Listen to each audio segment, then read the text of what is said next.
Então, estamos começando o nosso encontro virtual. O encontro de hoje é um encontro conjunto da disciplina de Pedagogia de Educação Infantil da Faculdade de Educação da Unicamp com a disciplina Pedagogia da Educação Infantil da Faculdade de Educação da USP.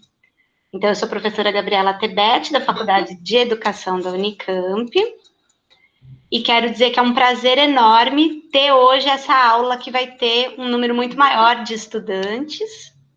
Nós estamos aqui recebendo os alunos, então, da USP, junto com os alunos da Unicamp, e a professora Maria Letícia, que é a autora do texto que eu tinha sugerido a leitura para esse encontro.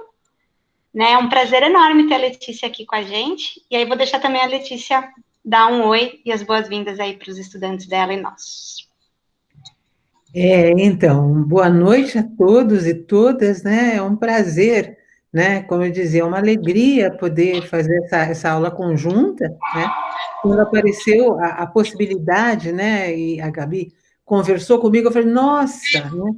Quer dizer, que coisa interessante, né? Porque exatamente, embora na FEUSP não chame Pedagogia da Educação Infantil, é só Educação Infantil. Mas é uma disciplina, enfim, que nos reúne, né? Não só pela formação, não só pela, enfim, pela pesquisa, né? Mas nos une também pela militância, né, Gabriela? Quer dizer, na verdade, nós estamos na educação infantil já há bastante tempo, né? Tanto do ponto de vista acadêmico, da pesquisa, né? Da docência e do ponto de vista da militância também. Então, é muito prazeroso estar aqui e digo, só para finalizar essa minha alegria, né, em ver os meus estudantes, as minhas estudantes, junto com os estudantes e as estudantes da Gabriela, é dizer que, mesmo nessa situação de quarentena, a gente tem algumas coisas que são muito interessantes, né? Essa possibilidade de diálogo, né, não se daria em outro contexto, quer dizer, não é? Então, acho que é muito positivo, estou muito animada, e esse é um prazer estar com vocês, né? Certo? Que bom, Letícia, muito, muito obrigada. Você sabe que por conta da pandemia, né, a gente foi fazendo os ajustes no cronograma e aí precisou gastar um tempo pensando como que iam ficar as coisas, fazendo algumas avaliações. E aí, no final, eu já estava em dúvida se a discussão sobre o apostilamento ia caber ou não no currículo. E na semana retrasada, ou passada, na semana retrasada, uma das alunas falou, professora, você viu que o ministro está propondo apostilamento da educação infantil, a gente precisa discutir isso aqui na disciplina. Falei, não, então nós vamos discutir. Aí já olhei para o que estava previsto, falei, não, isso aqui já vem para essa semana, então já vamos antecipar esse debate e poder contar com você é impressionante, é muito gostoso mesmo. Nesse momento, a gente busca, né, as melhores maneiras, né, nas condições instáveis, né, que a gente está vivendo, nós buscamos as melhores maneiras, né, de dar conta dessa responsabilidade enorme que nós temos, né, de trabalhar com a educação, particularmente com a educação infantil, né. Quando nós, lá na FEUSP, resolvemos voltar, né, porque nós tivemos um período de paralisação, sem saber bem o que a gente fazia e tudo isso, vocês devem ter passado pela mesma situação.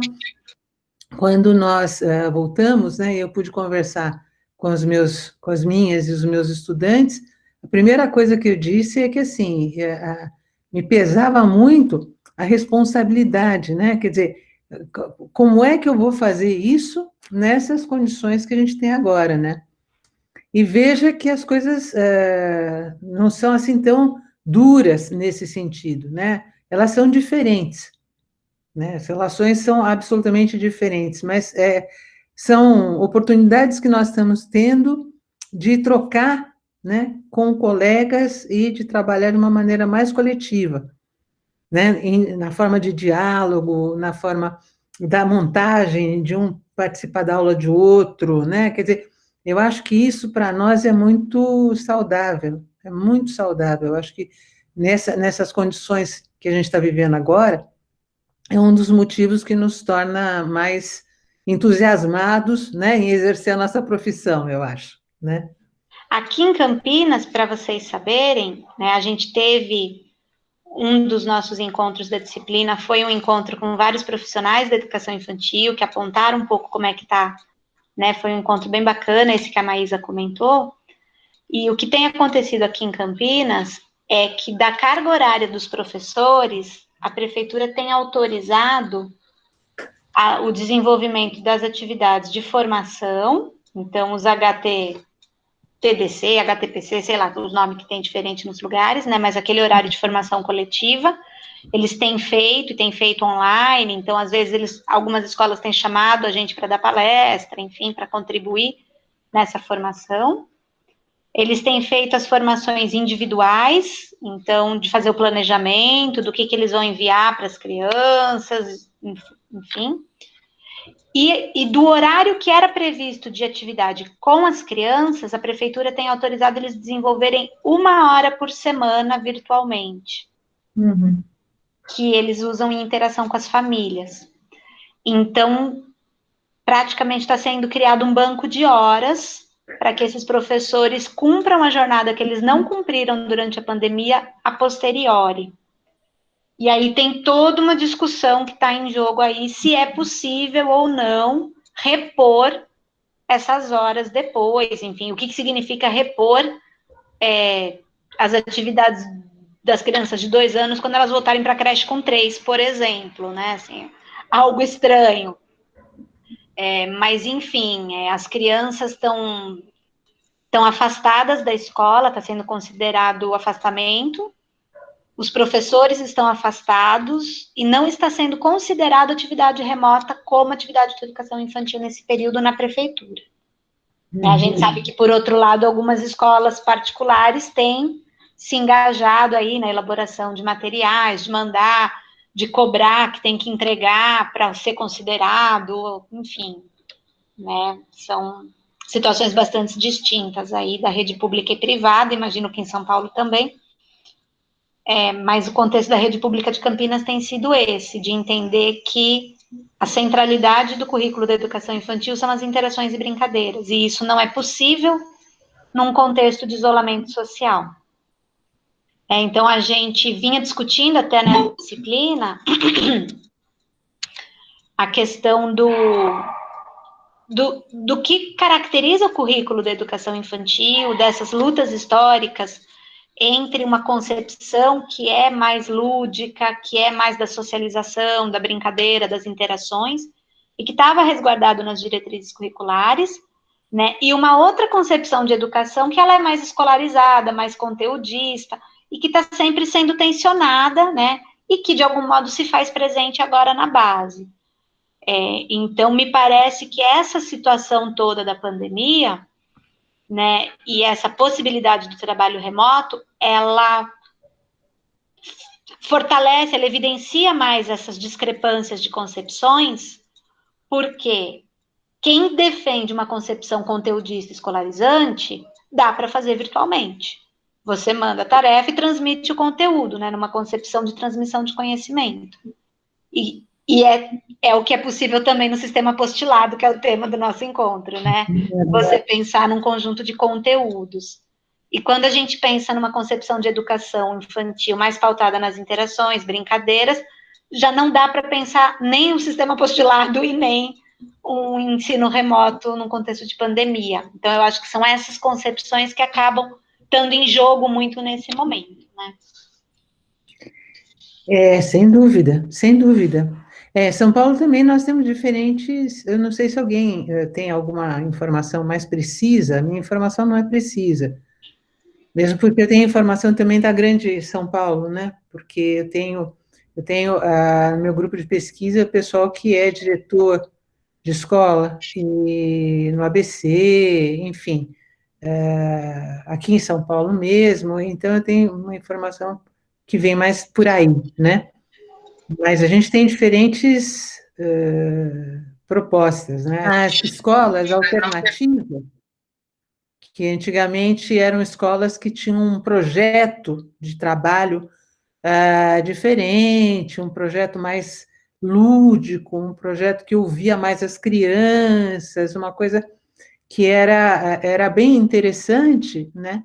Essas escolas, elas se institucionalizaram, viraram grandes escolas, escolas de nome, escolas de peso, e elas, então, produzem material, e têm produzido material para a educação infantil ao longo da pandemia. Aí, vocês já conhecem a Escola da Vila, essas escolas grandes, né? O São Domingos, enfim, são escolas que têm aí uma proposta de trabalho na própria projetos, né, virtuais, né? Só para fechar essa minha fala, por exemplo, pensando no São Domingos, tem uma matéria que saiu na Nova Escola, né, agora há pouco tempo, contando do projeto de literatura com as crianças da educação infantil. Então, eles têm, a coordenadora da escola conta, e tem lá os vídeos das crianças interagindo com os livros,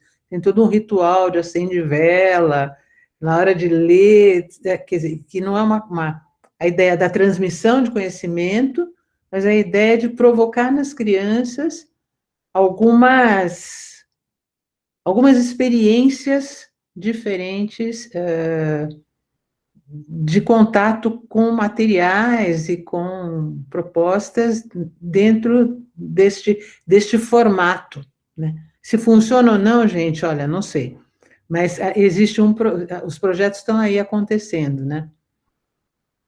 Mas enfim, eu acabei vendo um vídeo e achei interessante. Agora, embora eu imagine que a repercussão disso a gente só vai ter muito tempo depois, né? Porque não é uma coisa que, nesse sentido, a educação infantil a gente não avalia, né? E nesse sentido, de toda essa situação diferente que a gente está vivendo, é muito difícil a gente ter ideia do que é que isso está provocando efetivamente nas crianças no cotidiano, né?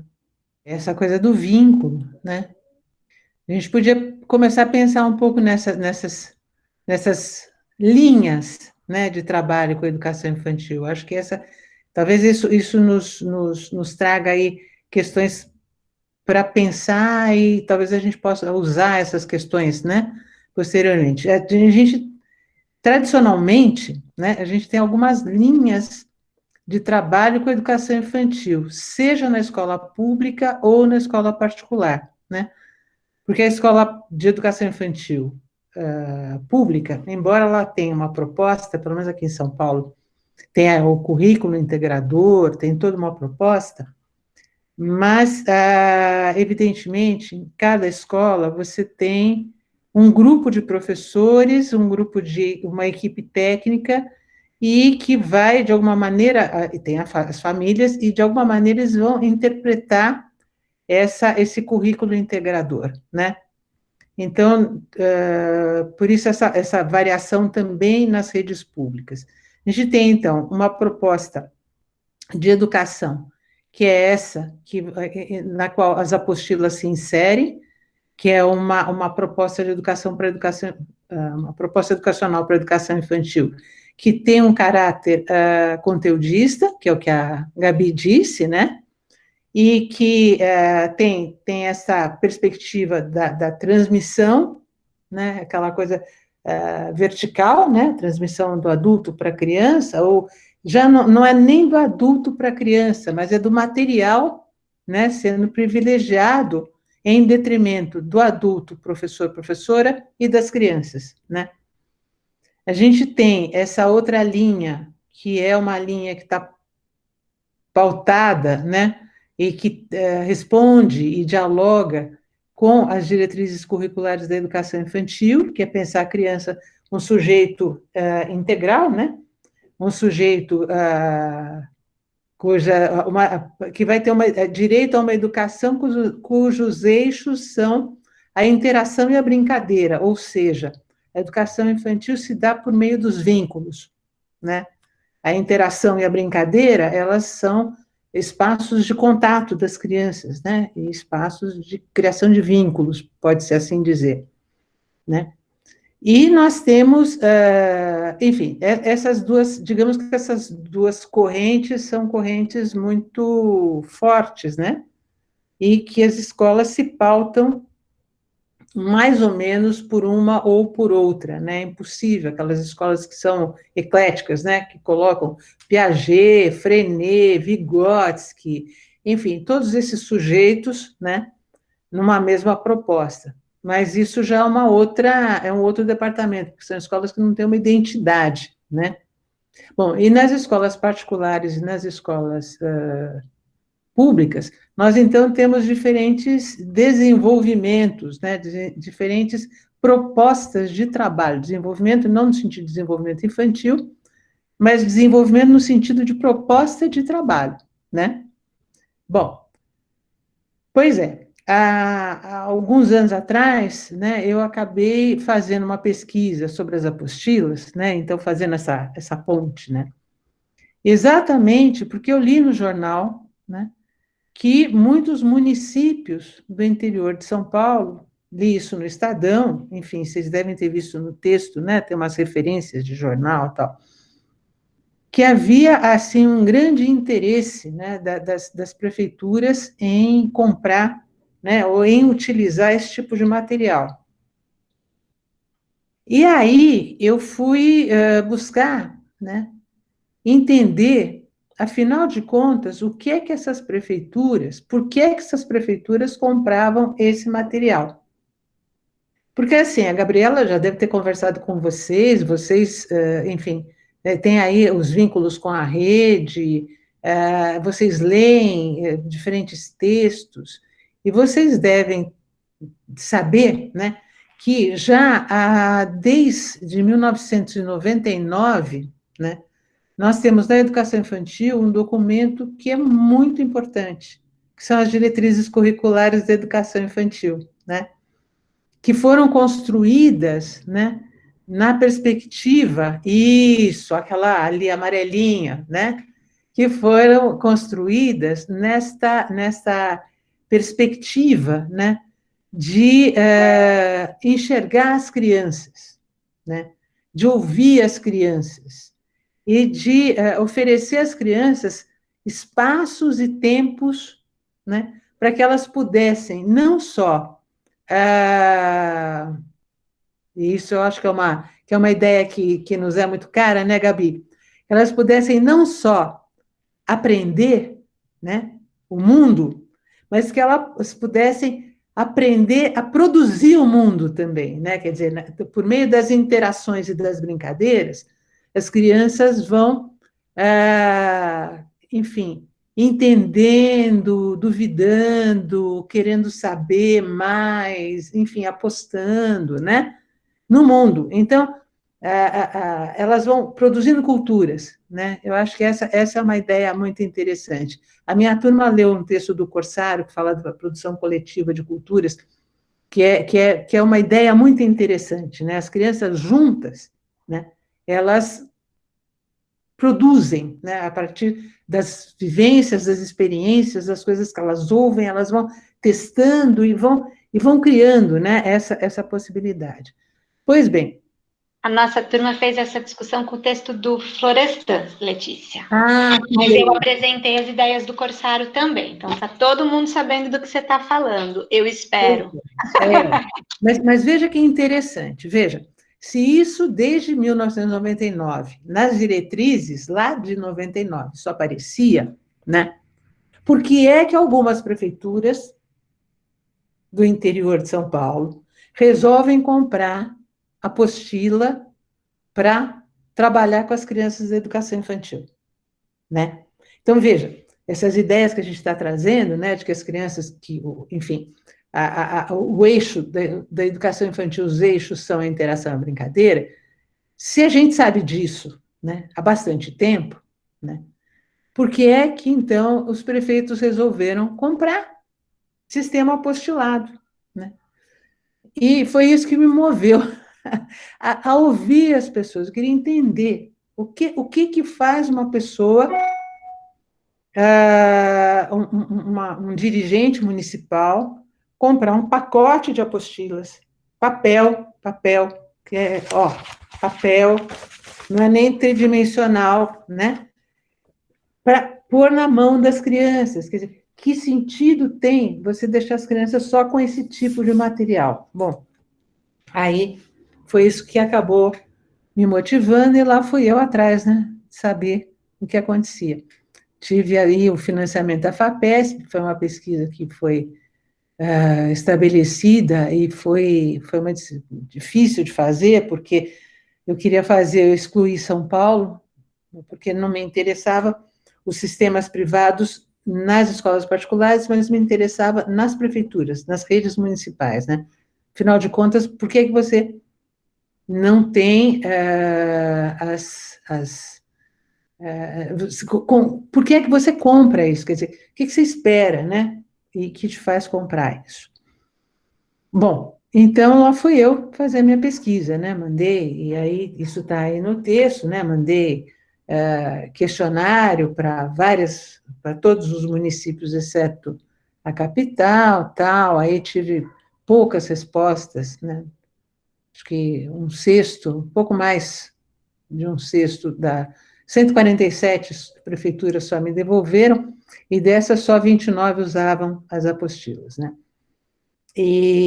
Mas eu acho que foi um estudo interessante, porque me fez pensar, quer dizer, eu me lembro, e aí eu preciso contar isso para vocês, que eu fiquei muito impressionada.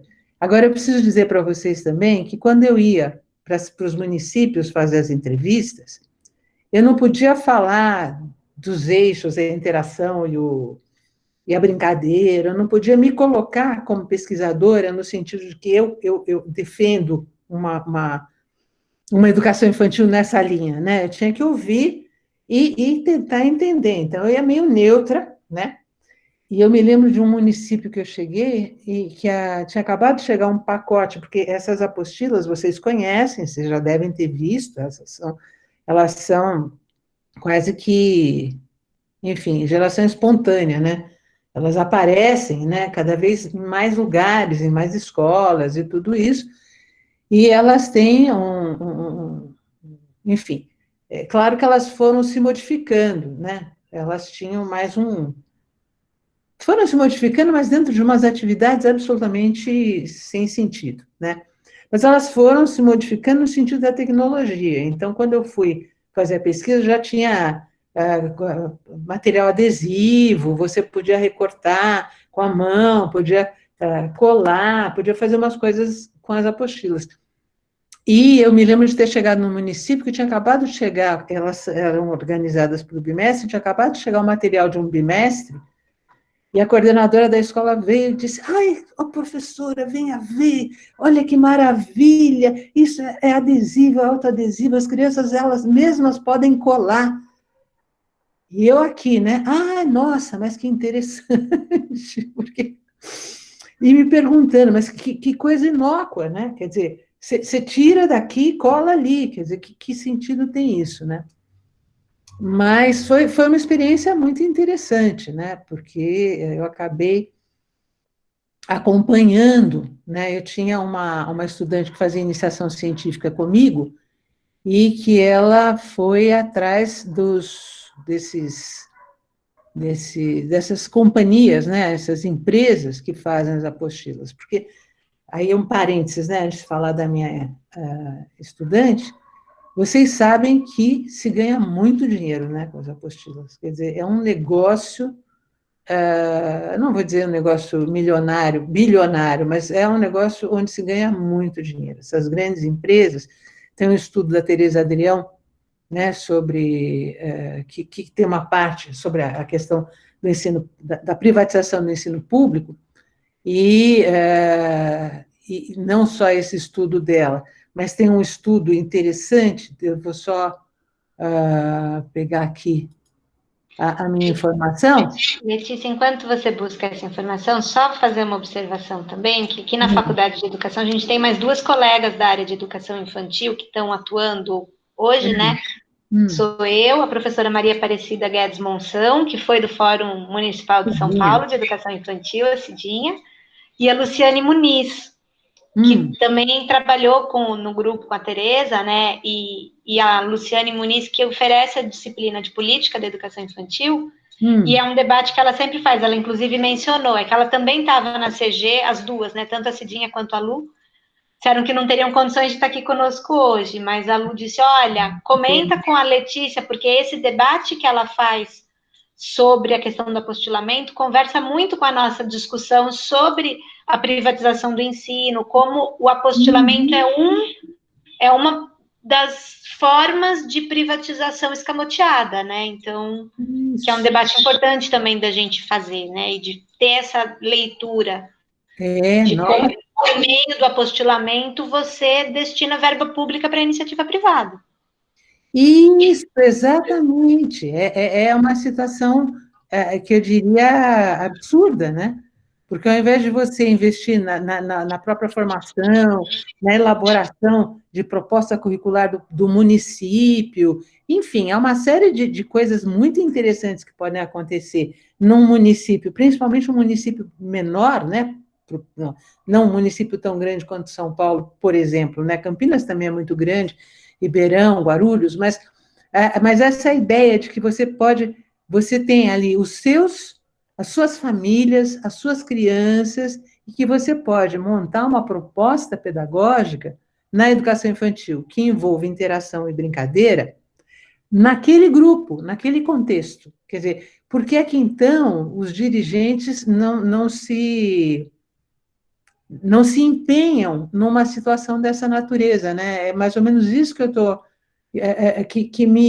que até hoje me deixa um pouco indignada, né? Porque é que entendo algum recurso e entendo pessoal e entendo um contexto, porque é que não se propõe alguma coisa interessante para a educação infantil, como uma situação experimental, por exemplo, né?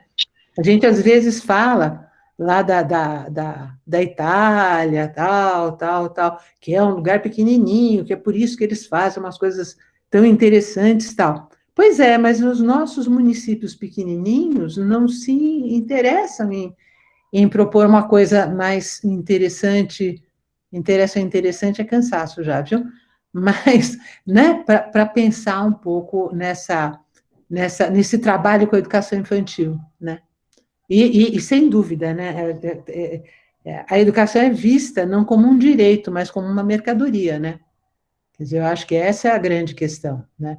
Tem eu vou fazer um parênteses, né? Eu estava falando da minha estudante, mas vou falar de uma banca, de uma estudante da PUC que fez um doutorado sobre apostilas, e ela que me deu esses dados, né? Que o sistema, né, Somos Educação, que antigamente era o Abril Educação, né, são 130 mil escolas e 30 milhões de alunos em todos os estados. A gente não está falando só da educação infantil, porque as apostilas, elas são, enfim, para o sistema, né, quer dizer, para a rede, né, desde da educação infantil até o final do ensino médio, né, então é uma coisa que é grande, né.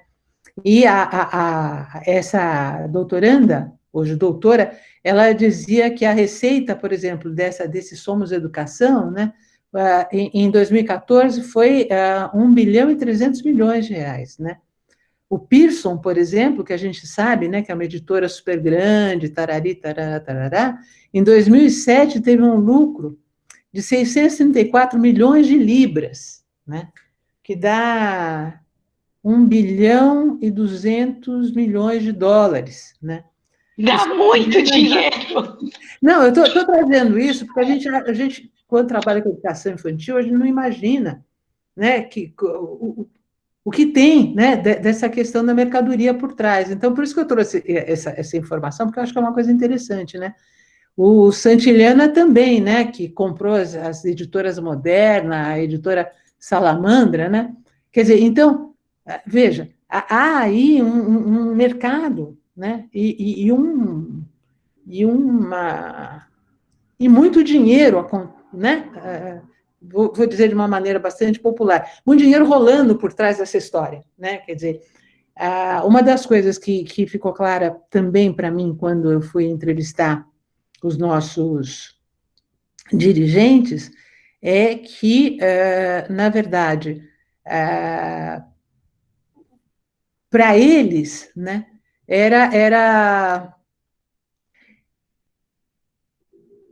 apostar nas apostilas, né, era alguma coisa que também que trazia prestígio, né, porque essas grandes companhias, essas grandes empresas, elas acabam tendo uma grife, né? Então, olha, eu me lembro uma época aqui que o Objetivo, né? O Objetivo é uma dessas grifes, né?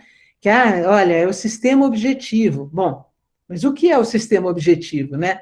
É apostila, apostila, apostila, apostila, apostila. Quer dizer, mas é uma grife, olha, meu filho foi fazer escola que era sistema objetivo, né?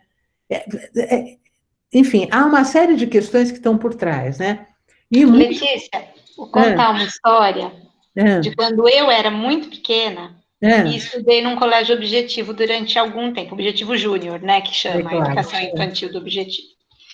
Foi pouco tempo que eu estudei nesse objetivo júnior, mas foi muito engraçado porque a gente ficou sabendo, recebeu o bilhete em casa antes e tal, que no dia X ia ter festa de carnaval e que a gente podia ir de fantasia.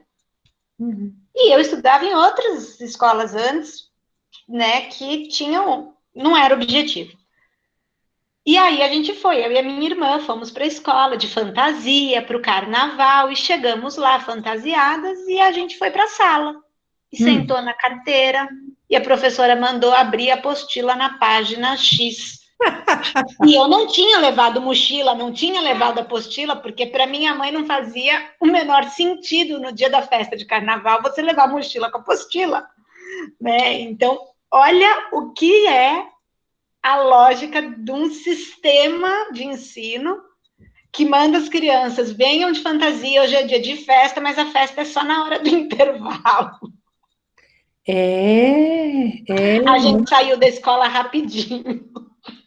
mas é cruel, é cruel. Esse exemplo que você dá deixa muito claro, né? Que é um encaminhamento cruel mesmo, né? Quer dizer, as crianças, elas parece até que elas estão sendo atendidas, mas quem está sendo atendido mesmo, né, é o mercado. Quer dizer, não tem aí outra questão. Então, o que eu ia dizer é que, às vezes, a compra, usar a apostila na educação infantil é mais uma consequência de ter comprado o sistema de ensino para ensino fundamental e médio, né? Então, quando se compra o pacote inteiro, que inclui formação de professores, formação é modo de falar, né? Treinamento mesmo. Aprenda a usar a apostila. Mas enfim, a compra ela é uma compra grande, quer dizer, ela não funciona de maneira. Quer dizer, eu acho, se não me engano, está aí no texto, eu acho que eu encontrei um município só que tinha apostila só para educação infantil, mas o grosso dos municípios tem o pacote inteiro, compra o pacote inteiro e sobra, então, para educação infantil. Um outro município que eu fui, eu me lembro que a dirigente me dizia que era a partir dos 3 anos, as apostilas eram utilizadas a partir dos 3 anos, mas que davam tão certo que ela queria antecipar, para que as crianças de 2 anos pudessem usar também. Agora, imagino, olha, nós estamos aqui em 40 pessoas, 42, né? Eu gostaria, quer dizer, é uma coisa que dá para pensar, né? O que é que as crianças imaginem, vamos, agora vamos usar a imaginação, imaginem uma sala de crianças de 2 anos de idade, né? Um grupo de crianças de 2 anos de idade, cuja atividade cotidiana é usar a apostila, né? Quer dizer, o que as crianças fazem com a apostila?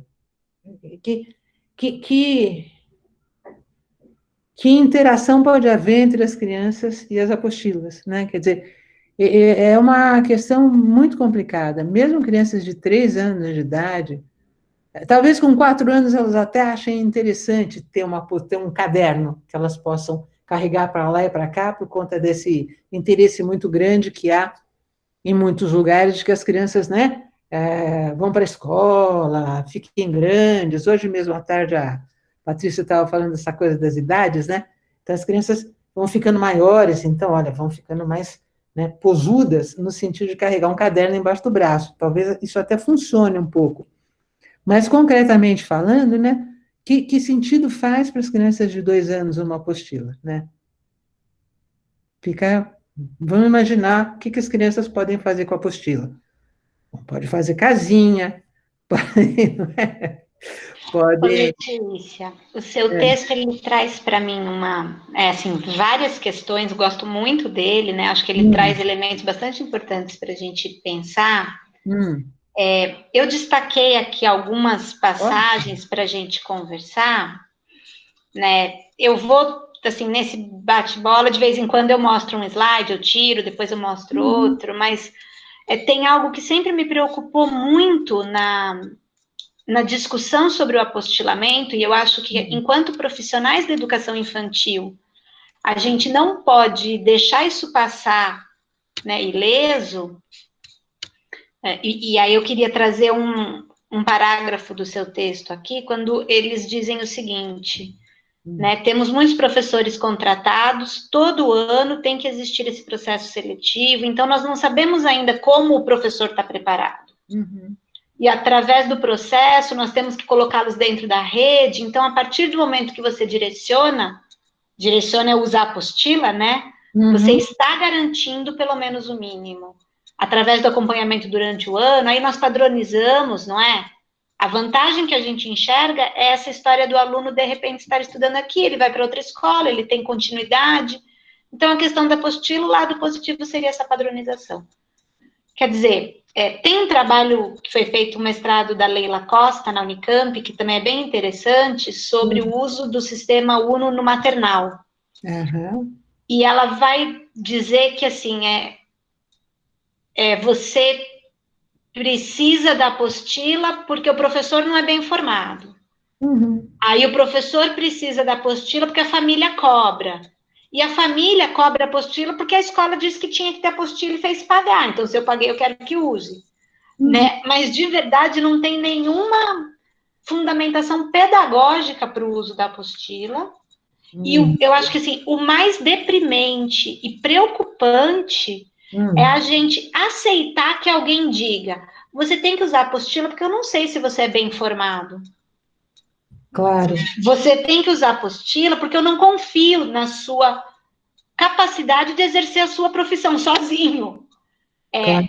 Não é uma questão de que a criança precisa da apostila. É uma questão de dizer: você fez pedagogia, mas você não é capaz de pensar o que propor para as crianças. Então, eu vou garantir que você não faça nada errado e vou te dizer o que você tem que fazer. Então, isso é aceitar uma posição profissional que, a meu ver, a gente não pode aceitar em hipótese alguma. Eu queria pensar em 2 coisas que me ocorreram quando vocês estavam falando. A primeira delas é que existe uma diferença na qualidade das apostilas oferecidas para a rede pública e para a rede privada, né?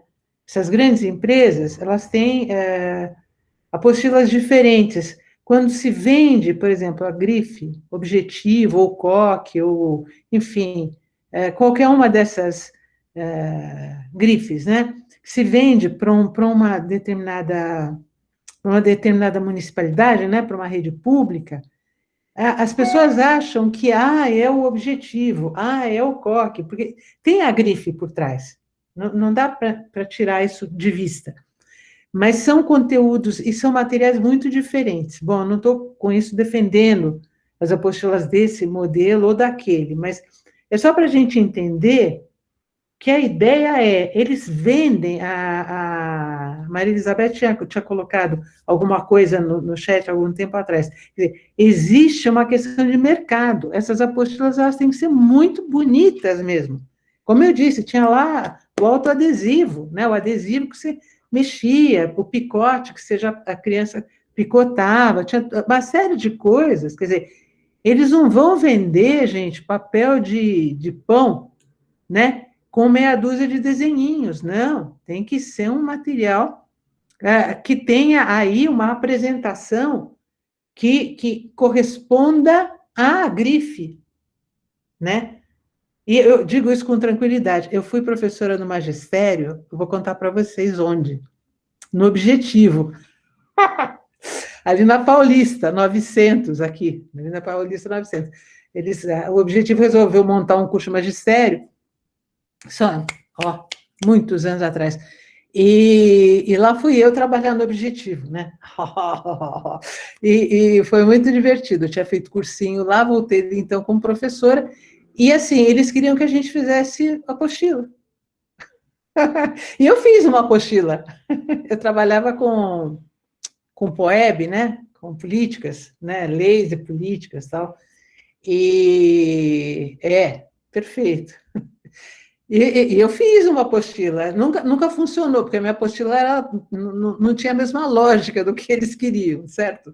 Acabei não tendo qualquer. A minha apostila não teve repercussão, ela foi avaliada de maneira bastante negativa. Eles queriam uma coisa que fosse assim: escreve, muda a página, preenche, muda a página, sabe? Uma coisa que fosse mais.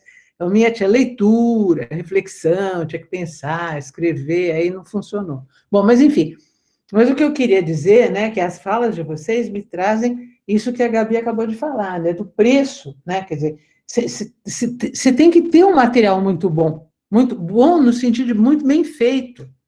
Agora, a questão aí, tinha um outro ponto também que eu queria falar, mas a questão afinal de contas, esse material serve para quê? E para quem, né? Eu acho que essa é a questão, né? Quem fica satisfeito com isso? As crianças ficam, né?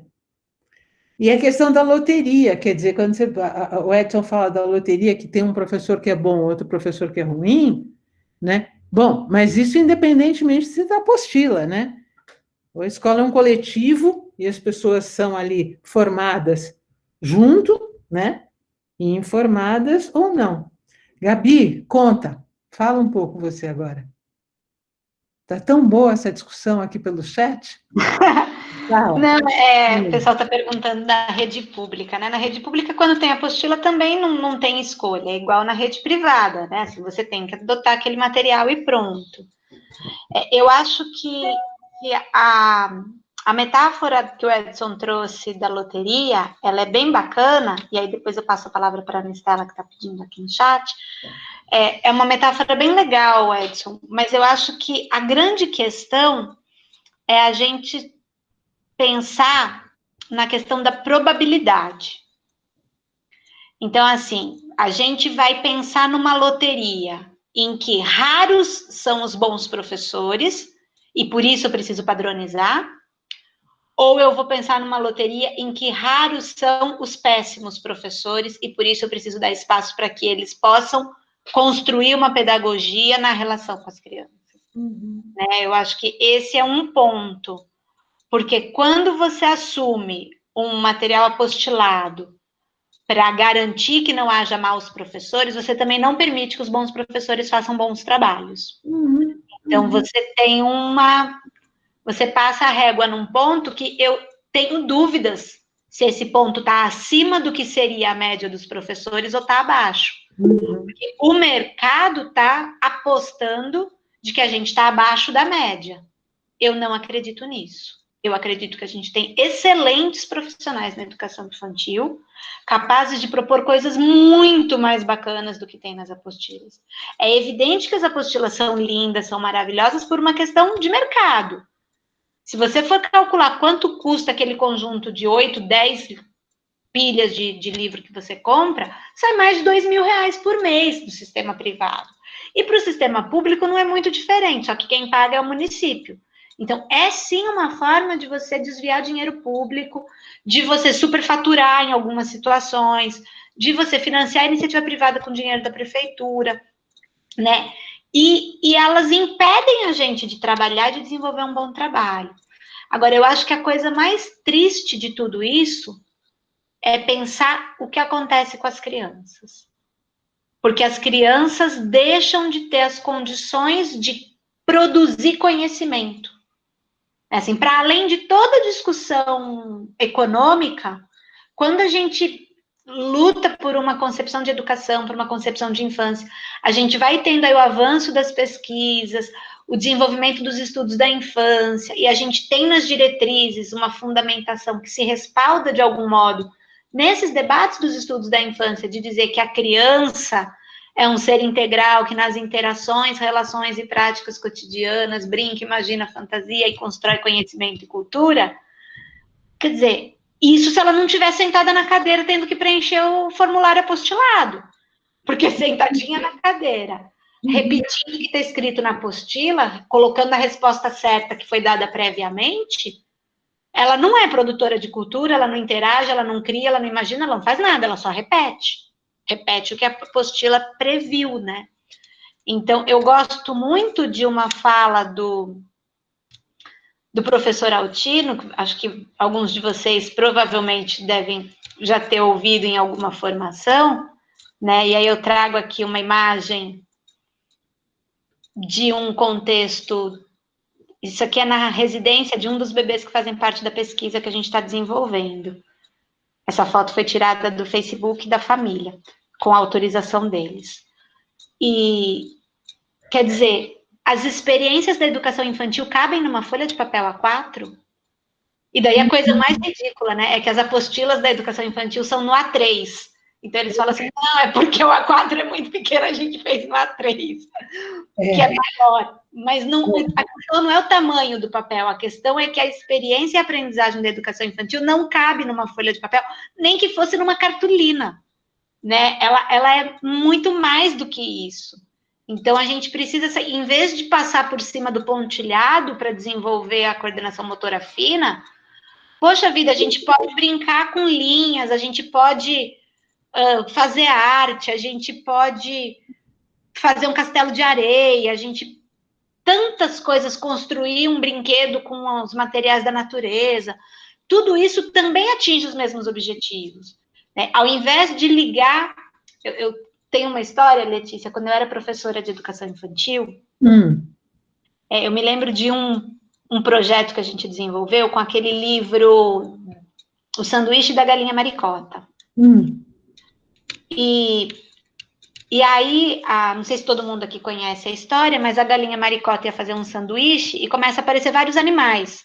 Então, a abelha chega e manda pôr mel, o cachorro chega e fala que tem que pôr osso, o gato chega e diz que tem que pôr sardinha. Cada animal que vai chegando vai dizendo que tem que pôr um ingrediente diferente no sanduíche. E aí eu me lembro que a gente criou, por exemplo, um dominó, uns cartões que a gente grudava na parede, e daí a gente ia, buscava, brincava, e cada um pensava, esse bicho trouxe o quê para o sanduíche? Aí ia buscar o que tinha trazido para o sanduíche. Se fosse uma apostila, era ligue a abelha no mel, o cachorro no osso, e a acaba ali. Ligou um no outro, acabou, vira a página. Isso. E na medida que você tira aquilo da apostila, é a mesma atividade, que é relacionar o que foi que cada animal trouxe para o sanduíche. Mas se eu tiro isso da apostila e transformo isso numa brincadeira, as crianças vão interagir com esses brinquedos, com esses elementos, ao longo de um mês. E elas vão conversar sobre a abelha, vão conversar quem gosta de mel, vai levar a abelha, vai voar, vai imitar a abelha, vai fazer o barulho da abelha, depois... Agora, se é numa apostila, não. É corre que tem que virar a página, tem que fazer o próximo exercício, tem que fazer o próximo. Então, eu acho que empobrece muito o currículo da educação infantil, mas muito mesmo a gente seguir. E aí, quando a gente pensa no currículo da educação infantil, a gente vai pensar num currículo para atender a demanda do mercado, a gente vai pensar num currículo para atender as expectativas da família, que quer que seja alfabetizado com 5 anos de idade, ou a gente vai criar um currículo voltado em atender as necessidades das crianças e entendendo que elas precisam ter condições de criação e partilha de conhecimento, né? Então, acho que é um pouco essa discussão aí que a gente daqui a pouco pode explorar mais um pouco ainda. É só retomar uma questão que eu falei lá no começo, que a Gabi também falou, e que às vezes eu acho que a gente tem que recuperar um pouco essa ideia. O investimento em apostila é um investimento que não é um investimento nem no professor e nem nas crianças, nem na professora e nem nas crianças, é no material, né? E isso, antigamente, a gente chamava de uma tendência tecnicista, porque é como a gente privilegiar o virtual em detrimento da discussão que a gente está tendo, né? A gente privilegiar o meio, né? Técnico, tecnológico, nesse sentido, em detrimento dessa discussão que a gente está tendo, que é tão interessante, todo mundo falando, né? A ideia de um investimento em apostila, quando a Gabi traz aquela fala daquele dirigente, né, e que vocês ficaram tão incomodadas, né, e eu acho que tem que ficar mesmo, nessa história de professor bom, professor ruim, né, eu não sei quem é o professor, que a Jéssica acabou de dizer isso, né, então eu dou apostila, porque aí eu tenho um padrão, né. Veja, a educação, seja educação infantil, ensino fundamental, seja o que for, né? A educação, como foi dito lá no comecinho, a educação é uma relação. A educação é uma troca. A pedagogia, ela é relacional, né? Quer dizer, são pessoas interagindo com pessoas que produzem culturas a partir destas pessoas, dessas experiências, um que sabe determinada coisa, que cria, então, um espaço intencional, o outro que brinca com o outro, enfim. Eu estou voltando para a educação infantil, né? A educação infantil, ela é uma questão absolutamente relacional. E quando a gente aposta, e quando uma prefeitura, os pais apostam nas apostilas, eles tentam tirar esse aspecto relacional ou desviar esse aspecto relacional para um ponto absolutamente tecnicista, que são esses livros, esses cadernos, que não deveriam ser mais do que meios para que as relações acontecessem. Eu não sei se eu estou me fazendo clara, mas eu sei que a Gabi depois vai falar, mas a ideia é essa, quer dizer, quando eu trabalho com as crianças pequenas, né, nós produzimos juntas cultura, conhecimento. As crianças vão se apropriando daquilo que é do mundo adulto, vão desafiando, vão brigando, a professora vai, faz intervenções, estabelece limites, põe horários, estabelece cenários, as crianças vão criando cenários, a professora existe um universo relacional que é fundamental para que isso, para que aquilo aconteça, para que a educação aconteça, né? E a apostila é você tirar o foco desta possibilidade relacional e jogar num instrumento técnico, que é um livro. A apostila é um livro. Agora, não é um livro interessante na educação infantil, como o livro Jacaré Não, por exemplo, né? Ou como o livro da Ceci, que não tem pipi, né? Ou enfim, não é alguma coisa em que as crianças vão se envolver, as crianças e professoras vão se envolver, né? Mas é alguma coisa que torna tudo muito estanque, né? É nesse sentido, quer dizer, talvez as apostilas elas funcionem em algum nível de ensino. Eu não estou achando que, né? Mas na educação infantil, particularmente, me parece uma coisa maluca. E só para fechar, antes de passar para a Gabi, há anos atrás, muitos anos atrás, eu conto sempre isso para os meus alunos, acho que na primeira aula, eu vi um comercial, uma propaganda, na parte de trás, naquela janela de trás do ônibus, né? Na época que tinha propaganda na janela de trás. E tinha uma criança de 6 anos, era uma propaganda de uma escola, era uma criancinha de 6 anos, ou de 5, ou de 4, escrito aqui na testa, né? Ou USP, ou Unicamp, ou qualquer coisa dessa natureza. E dizia, então, matricule o seu filho na nossa escola. Veja que coisa maluca, quando vocês falam de mercadológico, se esperava que os pais matriculassem as crianças pequenininhas naquela escola, porque um dia elas estariam ingressando nas grandes universidades. Veja que coisa maluca, né? Essa perspectiva mercadológica, vamos assim dizer. É um absurdo. Eu me lembro, na época, a gente não usava celular, porque você não tinha tirado uma foto e usaria isso muitas vezes, porque fiquei muito chocada com isso. Mas veja, quando se tem esse tipo de propaganda, né, onde está essa relação que eu estou dizendo, né, essa relação interpessoal, intencional, que dá conta, né, da educação, particularmente da educação infantil, né? Vocês falaram de vínculo lá no comecinho, né? Estou tentando, sabe, voltar um pouco nesse sentido. Vamos entender, na educação infantil, a apostila é um absurdo, ponto.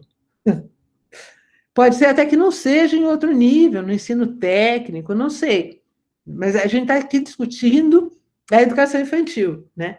E, nesse sentido, pensar o trabalho com as crianças pequenas, mediado pelas apostilas, e aí não é mediado, né? Mas determinado pelas apostilas, é uma questão, enfim, que a gente tem que dizer não, né? No mínimo. Mas, enfim, a Gabi quer falar, por favor.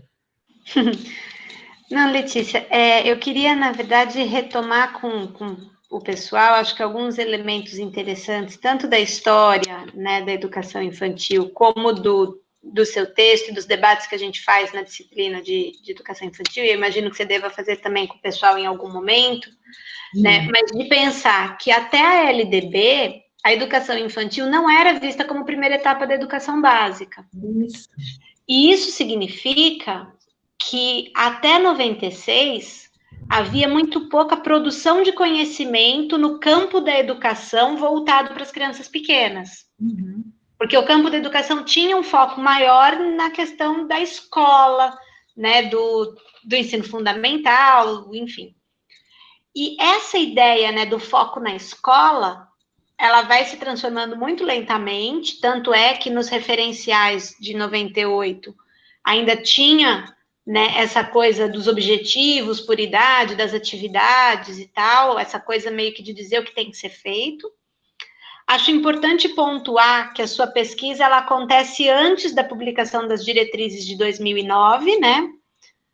Mas eu acho que se a gente fizesse essa pesquisa hoje de novo, não ia mudar muita coisa, né? Então, apesar da gente ter um avanço na produção de conhecimento, parece que nessa relação vendedor de educação, de material educativo e consumidor, os debates que a gente faz sobre educação, criança e infância chegam muito pouco.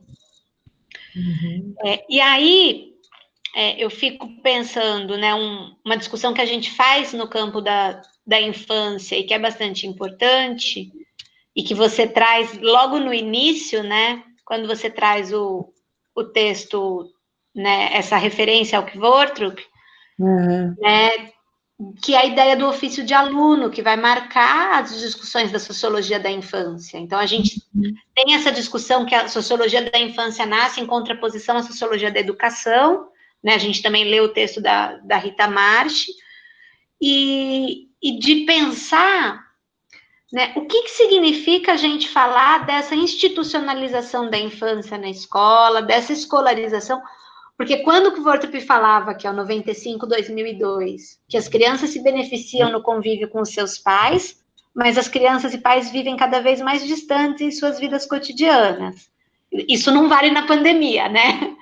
Mas isso ajuda a gente a pensar que as crianças aprendem em todos os lugares e relações, mas que há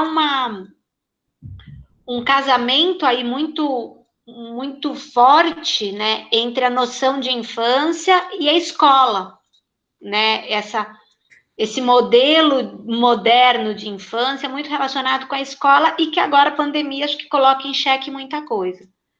E essa relação da criança, da infância com a escola, que vai construir, agora já no finalzinho dessa citação, né, a criança tornou-se aluno. Então, a gente vai construir esse ofício de aluno, e que é isso justamente que os estudos da infância estão tentando desconstruir. Isso.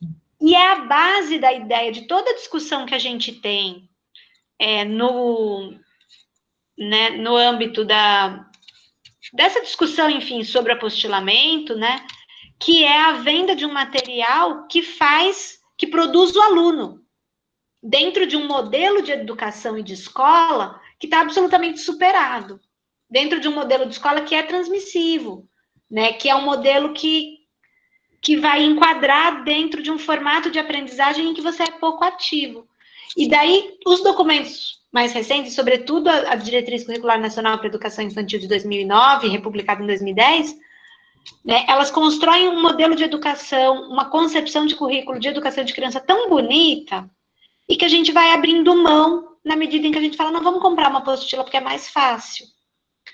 Então, eu separei algumas imagens que eu queria compartilhar com vocês, acho que a gente... É mais para provocar, né? Enfim, são imagens de crianças distintas, tem várias imagens da mesma criança, mas tem algumas crianças diferentes aqui também, e da gente pensar o que é educação infantil e o que é esse ofício de criança e esse ofício de aluno que a gente discute tanto na sociologia da infância e que é completamente desconsiderado. Desconsiderado não, né? Ele é muito considerado, o ofício de aluno por parte das escolas que optam por trabalhar com a apostila ou as redes municipais.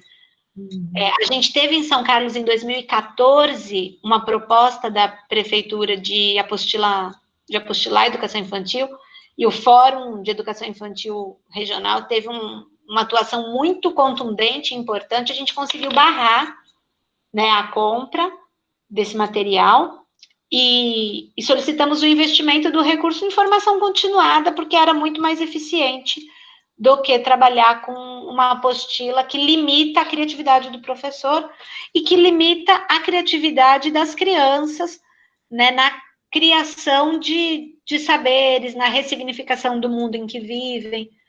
Então, tem um princípio que ele é muito importante para a educação infantil, quando a gente... Não é só quando fala de apostila, quando a gente fala de educação infantil.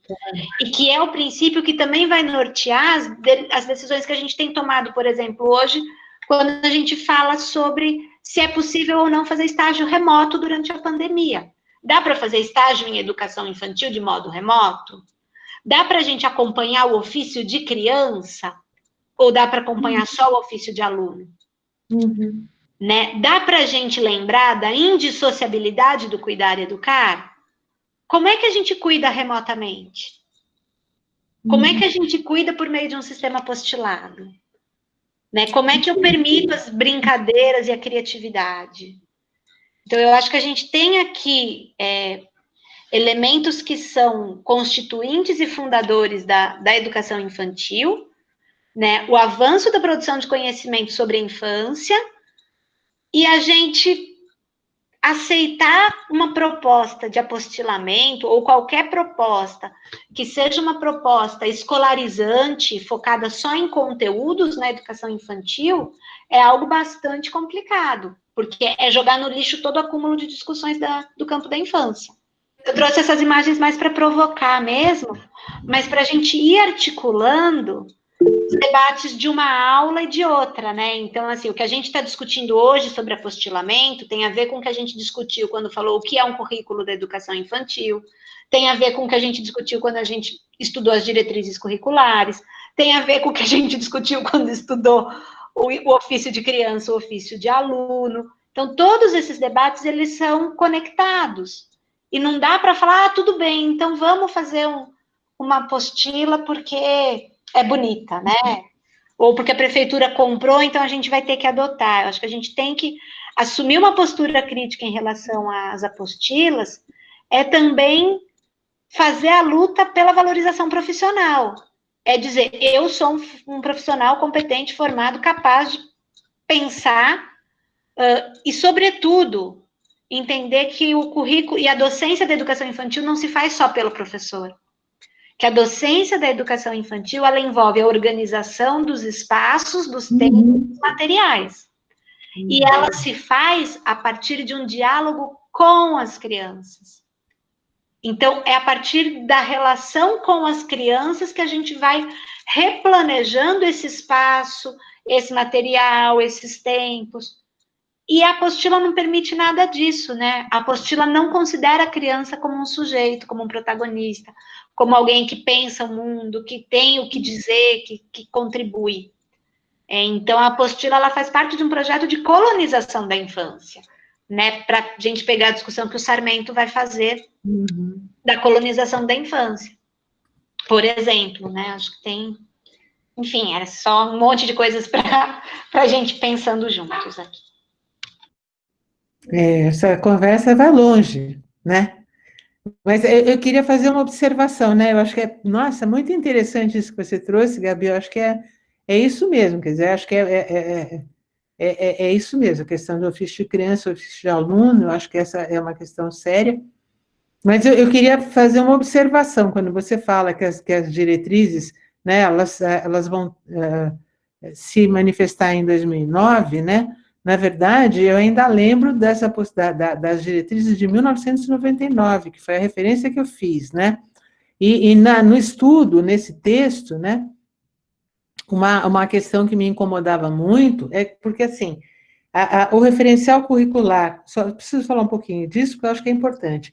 O Referencial Curricular Nacional da Educação Infantil, organizado em 3 volumes, que tinha, então, todo um caráter, né, mais pedagógico, a gente pode assim dizer, ou pelo menos o volume 3 servia mais de manual, né, para quem ia trabalhar com educação infantil, não tinha muita certeza, podia ir ali e dar uma olhada. Não que tivesse sido feito por pessoas que não tinham competência, ao contrário, né, o conjunto de pessoas que fez o referencial era um conjunto, os 3 volumes do referencial, era um conjunto de pessoas muito competentes, né, grandes intelectuais, só que por trás havia um modelo, né, que não era esse que a gente entende. E em seguida foi publicada, assim, 2 folhinhas que eram as diretrizes curriculares nacionais, né, para a educação infantil, que eram muito interessantes, já falavam da questão da educar e cuidar, já falavam da questão desse desenvolvimento integral, né, a versão de 2009 vai ser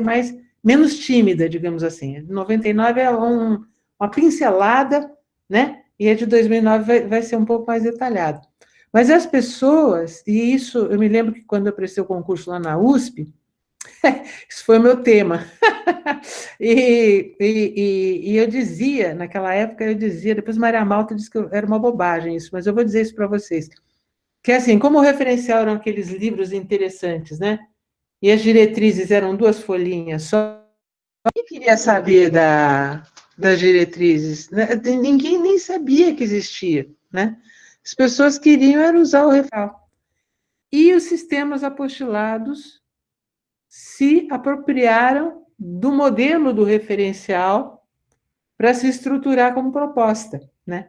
Isso eu deixo claro no texto, né? Muito interessante. A proposta das diretrizes era tão mais interessante do ponto de vista, né, da pedagogia das relações, dessa produção.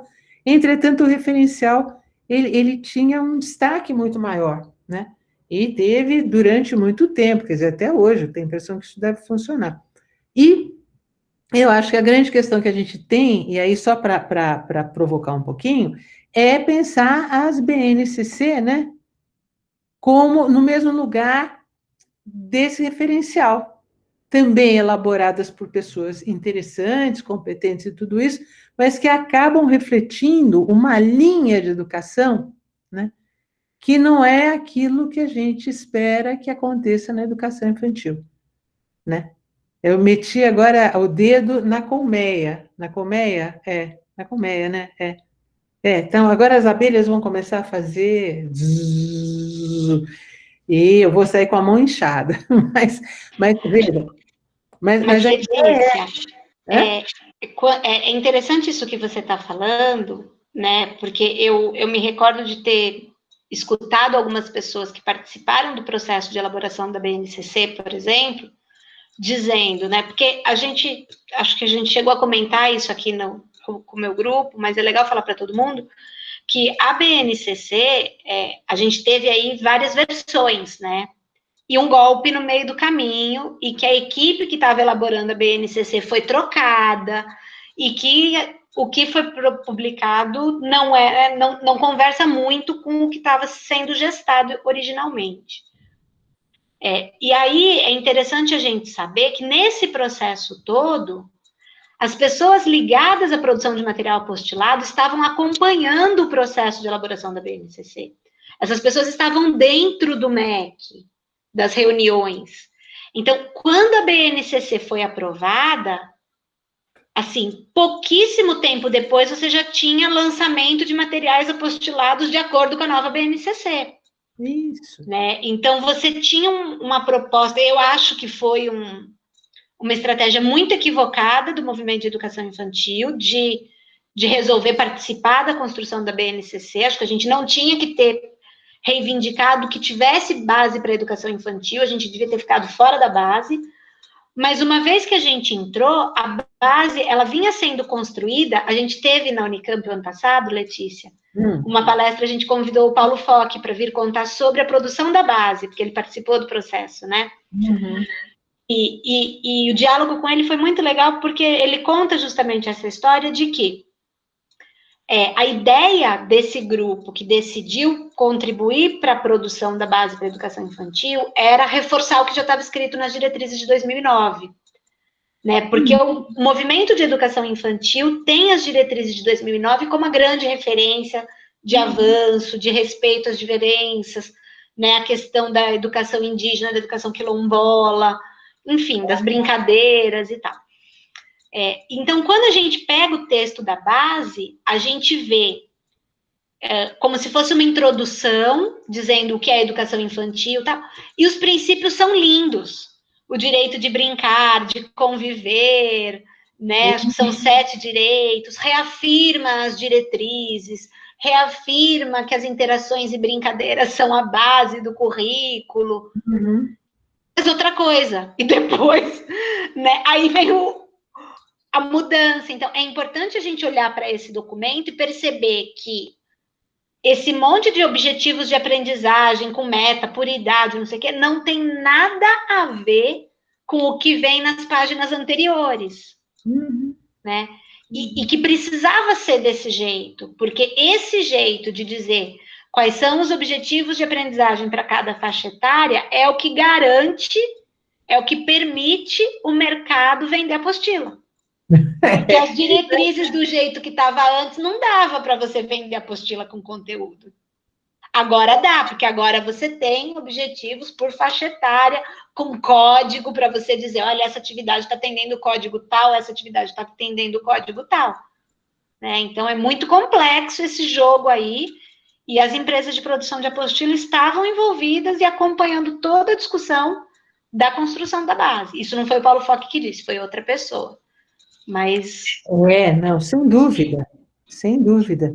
Me lembro de palestra que não foi necessariamente, foi lá em São Carlos, que a Lica, né, fez uma fala muito interessante, a professora Maria Carmen Silveira Barbosa, a Lica, né, que fez uma fala muito interessante, foi aquela que ela foi super atacada, chorou, tal, mas que exatamente defendendo a similaridade entre aquilo que era o princípio da BNCC às diretrizes, quer dizer, defendendo esse aspecto, né, que provavelmente por aí que o Paulo fala também, mas essa questão de,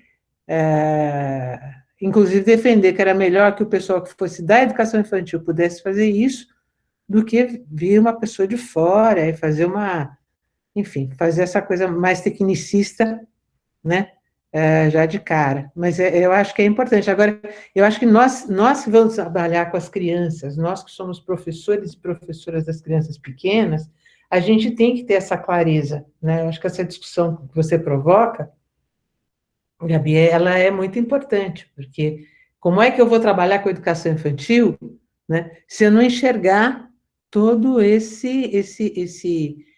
digamos, esse entretecimento, né, de forças, né, de mercado, de posição política, de concepção de infância, de concepção de educação, que fazem parte, que estão por trás, né, das propostas da educação infantil, sejam elas as apostilas, as propostas que não são apostoladas, quer dizer, há aí, digamos assim, uma gama enorme, né, de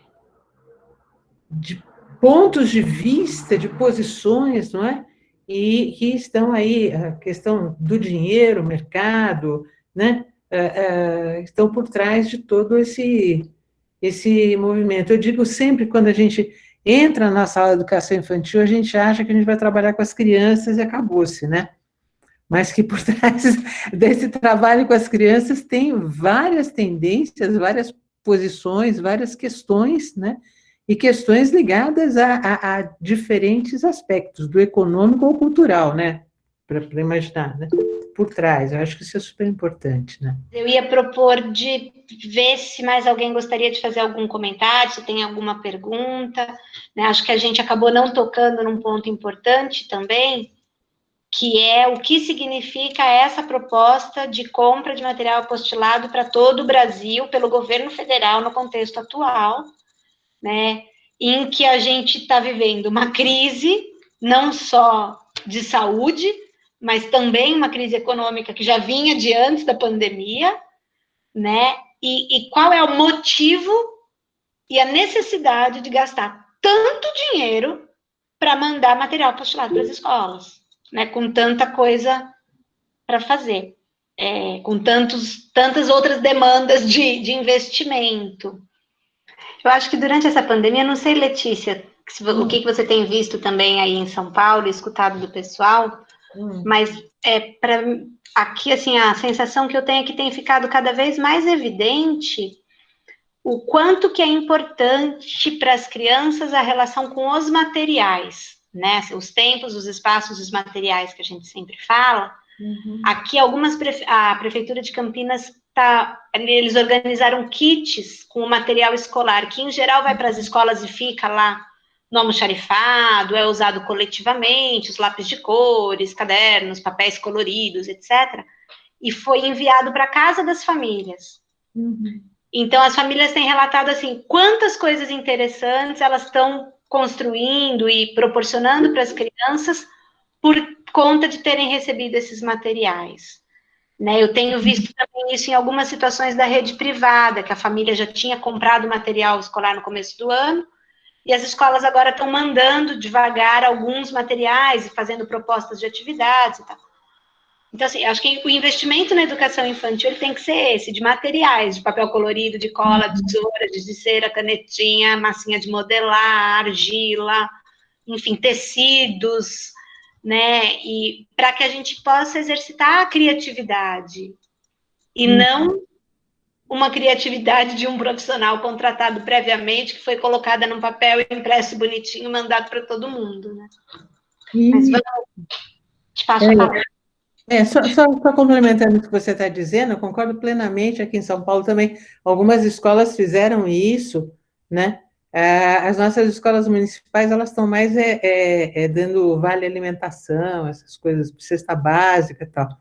Mas, pelo menos que eu tenha acompanhado. Mas as escolas têm feito isso. Mas eu queria dizer, saiu um material da Argentino sobre uma proposta, né?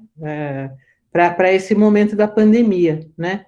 Para a educação infantil. E eu até pus na nossa página lá da turma, porque é muito interessante, porque é uma proposta do governo, que é exatamente isso que você acabou de falar. Então, eles falam da importância dos lápis de cor, e eles vão contar da importância das músicas que se cantam com as crianças, das poesias que as crianças podem dizer, porque essa coisa do material é um material também imaterial, né?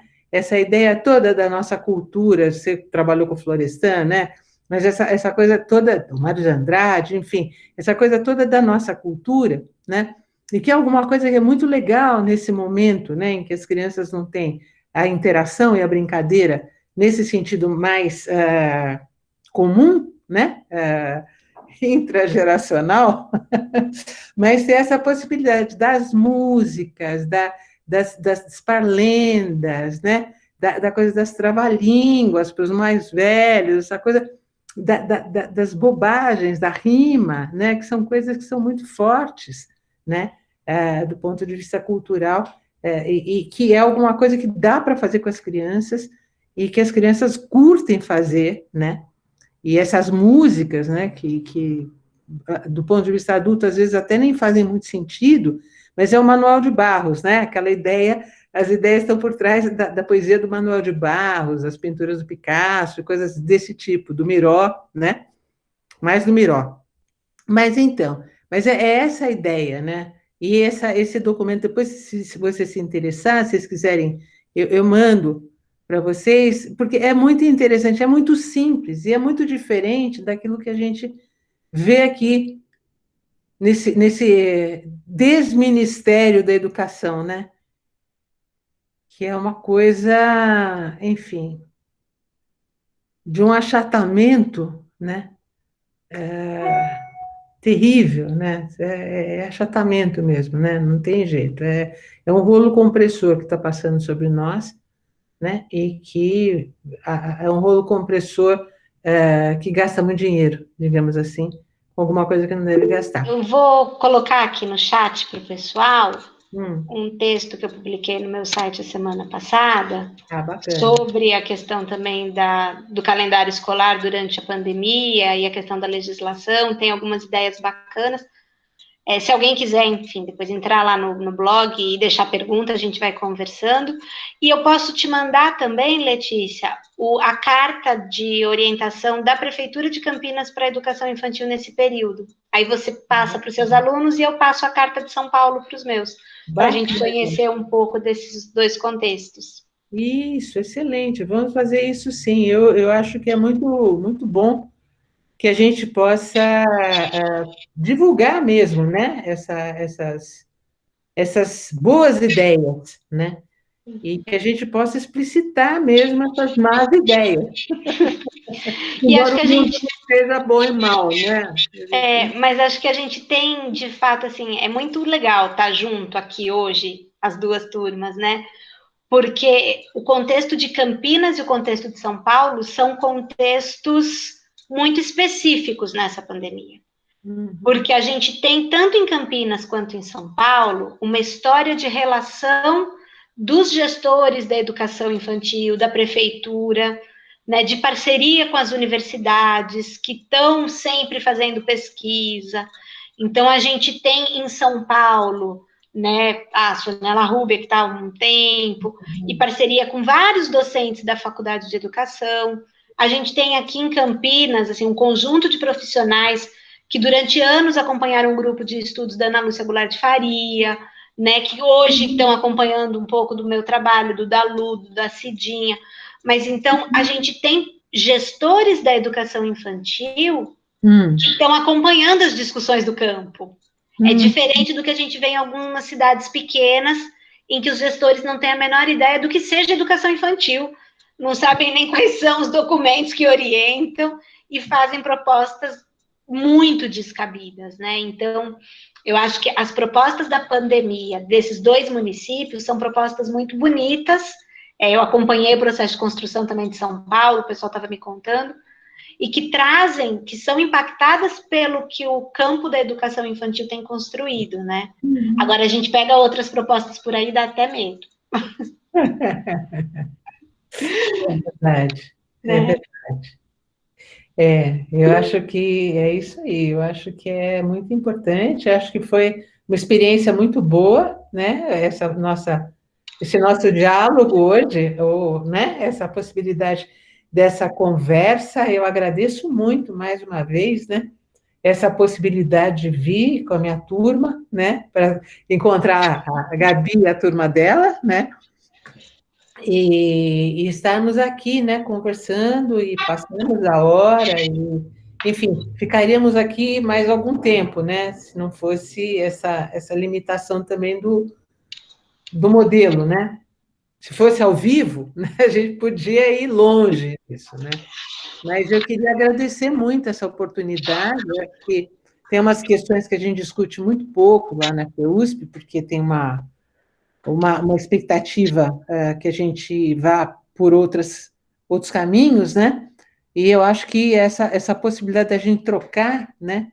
E da gente poder se ouvir, eu acho que é muito importante, né? Eu queria agradecer a vocês, um prazer ter conhecido vocês, né? E E um eu te prazer. agradeço também, Letícia. Foi muito gostoso poder te ouvir e estar aqui também com seus estudantes, que a gente possa fazer mais vezes aí, mesmo depois que acabar a pandemia, acho que se a gente conseguir em alguma situação estar junto, isso só enriquece.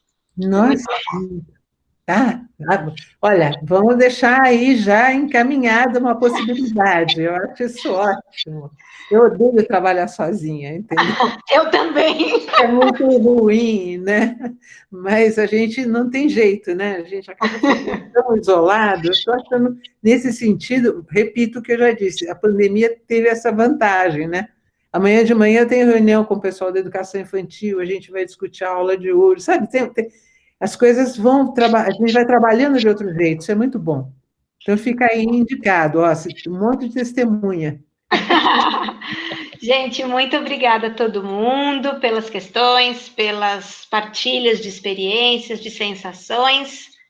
E boa noite para todo mundo.